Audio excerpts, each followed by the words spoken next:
BPL এর নিলামের date আজকে 30শে November.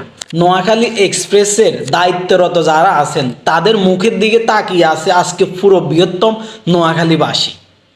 শুধু তারা কোন কোন প্লেয়ার নির্বাচন করে আমাদের নোয়াখালীকে প্রতিনিধিত্ব করার জন্য।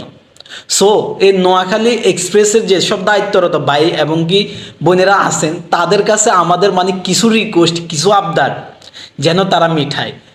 আর আমি জানি না আমার এই ভিডিও তাদের কাছে যাবে কিনা, বাট আমি বলতে বাধ্য হচ্ছি যে আমাদের নোয়াখালী এক্সপ্রেসের ক্যাপ্টেন্সির দায়িত্বে যেন লিটন দাসকে নেওয়া হয় এবং কি মাহমুদুল্লাহ রিয়াদ, অভিজ্ঞ প্লেয়ার মাহমুদুল্লাহ রিয়াদকেও যেন নেওয়া হয়। মুশফিকুর রহমান থাকলে তো আরও ভালো হয় এবং কি বিশেষ করে সাব্বির রহমানকে যেন নেওয়া হয় ফিনিশিং দেওয়ার জন্য। আর অলরাউন্ডার তো একজন দুজন লাগে, সাইফুদ্দিনকে যেন নেওয়া হয়, আমাদের ফিনিশ ছেলে সাইফুদ্দিন, ওকে যেন অলরাউন্ডার হিসেবে নেওয়া হয়। যদি অলরাউন্ডার আরও দুই একজন হয় তাহলে আরও ভালো হয়। বিশেষ করে নোয়াখালী এক্সপ্রেসের যারা দায়িত্বরত আছে তাদের জন্য তো আমাদের পুরো নোয়াখালী, বৃহত্তম নোয়াখালী মানুষের ভালোবাসা রইলেই অবিরাম। আর আপনারা অতি দ্রুত নোয়াখালী এক্সপ্রেসের যে জার্সিটা সেটা উন্মোচন করেন।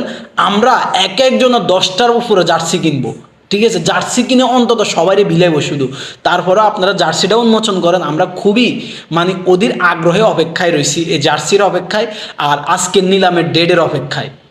ভালো কিছু যেন হয়।